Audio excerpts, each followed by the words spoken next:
Okay, so 5 heads of income हम लोग पढ़ रहे थे। तो 5 हेड्स ऑफ इनकम में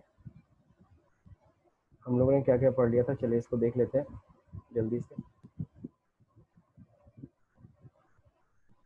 ओके, सो हम लोगों ने सैलरी पढ़ लिया था, income from house property, PGBP. PGBP भी सबको समझ में आ गया। कैपिटल गेन अभी भी मैंने बताया कि कोई भी प्रॉपर्टी अगर आप बेचते हो, इवन शेयर हो गया, डिवेंचर हो गया, बॉन्ड्स हो गया, इवन ज्वेलरी हो गई, कोई प्रॉपर्टी हो गई आपकी, जमीन, बिल्डिंग, तो जाहिर सी बताइए इन सबको बेचने पे अगर कोई प्रॉफिट कमा रहा हो, दैट इज कॉल्ड क्या, कैपिटल गेन। ये सब चीजें हम लोग सीखेंगे कैसे कैलकुलेट करना है। And income from other source, जो ऊपर के 4 हेड्स में इनकम नहीं आती है वो किस में आएगी, वो अदर सोर्स में। जैसे मैंने बोला इंटरेस्ट की इनकम, अगर बैंक में अगर आपका पैसा जमा है उस पर इंटरेस्ट बनता है तो अदर सोर्स की इनकम है। आपने सपोज करो कौन बनेगा करोड़पति में पार्टिसिपेट किया आपने, वहां पे कुछ इनकम जीत ली, तो वो भी किस में आएगी, वो अदर सोर्स की इनकम। डिविडेंड, अगर आपने शेयर में पैसा लगाया है, उसमें कुछ साल में के अंत में कंपनी ने आपको डिविडेंड दिया, तो वो भी किस में आएगा, वो भी अदर सोर्स के इनकम में आएगा। ठीक है, अगर आपको गिफ्ट्स मिल रहे हैं, है ना, तो वो भी सब क्या है, वो भी अदर सोर्स की इनकम है। तो बहुत सारी इनकम्स होती है, तो हम लोग देखेंगे अदर सोर्स की इनकम हम लोग अच्छे से पढ़ेंगे। तो अगर हम लोग बात करें इनकम टैक्स की, तो इनकम टैक्स में अगर हम सही से समझें तो यही 5 चैप्टर है, यही 5 टॉपिक है जो आपको अच्छे से समझना है कि how to calculate salary income, how to calculate house property, how to house property income, how to calculate PGBP income, how to calculate capital gain, how to calculate other source income. Okay, तो ये पांचों head को ही हमें ढंग से सीखना है। ठीक, अब कोई ज़रूरी नहीं है कि एक बंदे को सारी इनकम हो सकता है कोई बंदा सिर्फ सैलरी इनकम कमाता हो, कुछ इनकम फ्रॉम हाउस प्रॉपर्टी, और कई हो सकते हैं कि जिन जो कई ऐसे लोग भी हों जो सैलरी इनकम भी, हाउस प्रॉपर्टी इनकम भी है ना, डिफरेंट, वो तो डिपेंड करता है।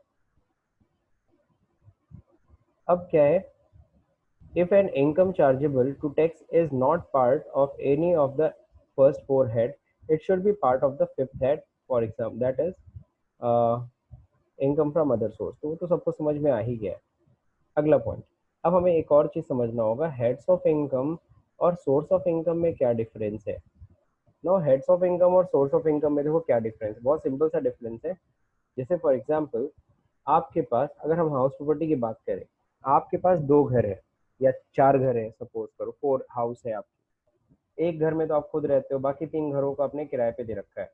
तो 3 घरों को जो आपने किराए पे दे रखा है, तो सोर्स ऑफ इनकम तो आपके 3 है ना, यानी 3 घरों से आपकी इनकम आ रही है, these are the source of income.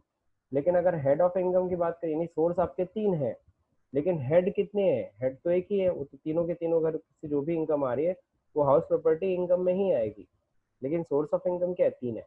अब अदर सोर्स की बात ले लो, जैसे तुम कहते हो कि सर मेरे को कुछ इंटरेस्ट की इनकम मिली, कुछ पैसा मैंने लॉटरी से कमाया, कुछ पैसा मुझे डिविडेंड से मिल गया, तो ये 3 सोर्स ऑफ इनकम है, लेकिन हेड्स ऑफ इनकम तो एक ही है, अदर सोर्स।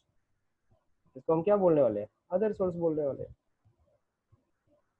तो ये होता है फर्क हेड्स ऑफ इनकम में और सोर्स ऑफ इनकम, यानी सोर्स ऑफ इनकम में नहीं बहुत सारे हो सकते हैं, कोई लिमिट नहीं है उसकी, लेकिन हाँ हेड्स ऑफ इनकम कितने हैं, हेड्स ऑफ इनकम सिर्फ और सिर्फ यही 5 हैं। तो इसलिए हेड्स ऑफ इनकम और सोर्स ऑफ इनकम में डिफरेंशिएट करना भी सीखना होगा आपको। तो अब यहाँ पे थोड़ा सा और डिटेल्स पढ़ लेते हैं, एज पर बुक में क्या लिखा है। Under each head mention above there may be several source of income, एक हेड के अंदर बहुत सारे सोर्स ऑफ इनकम हो सकते हैं। Source of income refers to the place of originated of a particular income, source of income हमें ये बताता है कि बेसिकली वो इनकम कहाँ से ओरिजिनेट हुआ है, कहाँ से हमने वो इनकम कमाई है। And assessee may be carrying 3 business, मान लो कोई असेसी के 3 बिजनेस है, से दैट केमिकल पेपर का एनटी का बिजनेस है ना, केमिकल का है, पेपर का है, टी, 3 बिजनेस है उनके। In that case these 3 business will constitute 3 source of income, all chargeable under the head of PGBP। ये सारे के सारे किस में आएंगे, पीजीबीपी में आएंगे, यानी profit and gain from business and profession. तो सभी लोग को मेरे ख्याल से ये 5 हेड्स ऑफ इनकम समझ में आ गया होगा। किसी को डाउट है तो ऑन करके पूछ ले। चलिए, कोई नहीं डाउट, सर। कोई डाउट नहीं है तो चलिए हम लोग जल्दी से एक छोटा सा एक्सरसाइज कर लेते हैं, that means assignment.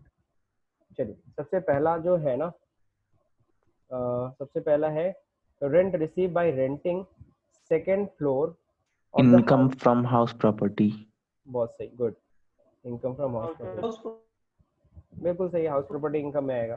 Salary receive from ABC Salary. Limited, salary head की इनकम है। Dividend receive from new era limited, Other source. बिल्कुल सही। Profit from sale of building, Second. Profit from sale of, Capital. Capital gain. बिल्कुल सही, capital gain. Family pension receive by the widow on the death of her husband, Other source. बिल्कुल सही। Family pension ध्यान रहे other source है, लेकिन मान लो अगर सिर्फ पेंशन लिखा होता तो कौन सी इनकम होती? Sir, तो salary. वो सैलरी हेड की इनकम हो जाती। पेंशन क्या है? हाँ बिल्कुल सही, सैलरी हेड की इनकम। लेकिन family pension other source. Salary. Other source. Profit on confectionery business, EGBP. Sir, easy.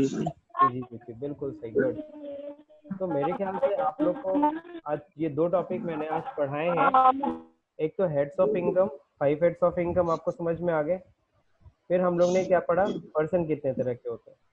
अच्छा, पर्सन में हमने जो असेसी के बारे में पढ़ा, असेसी के दो स्टेटस हम लोग पढ़े। एक होता है क्या, लीगल स्टेटस, एक होता है रेसिडेंशियल स्टेटस, ठीक है। तो ये सब लोग को समझ में आ गया होगा मेरे ख्याल से। अब हम लोग को पढ़ना है क्या, Yes, sir. Gross total income.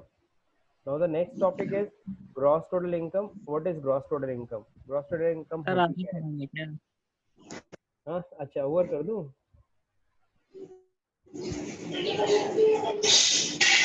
तो छोटा सा है, 2 मिनट में ओवर हो जाएगा। बाकी मैं कल फिर से इसको रिकैप कर दूंगा। लोड हो जाएगा ना ज्यादा।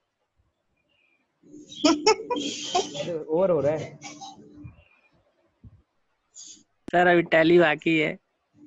या टैली बाकी है? चलो अच्छा ठीक है, कोई नहीं। वैसे इतना बस जान लो कि द 5 हेड्स ऑफ इनकम, जब पांचों हेड्स की इनकम को टोटल करते हैं उसी को हम लोग क्या कहते हैं, इतना ही बस पढ़ लो।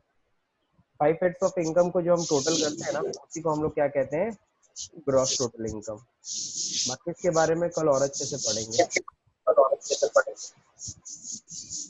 नेक्स्ट डे में।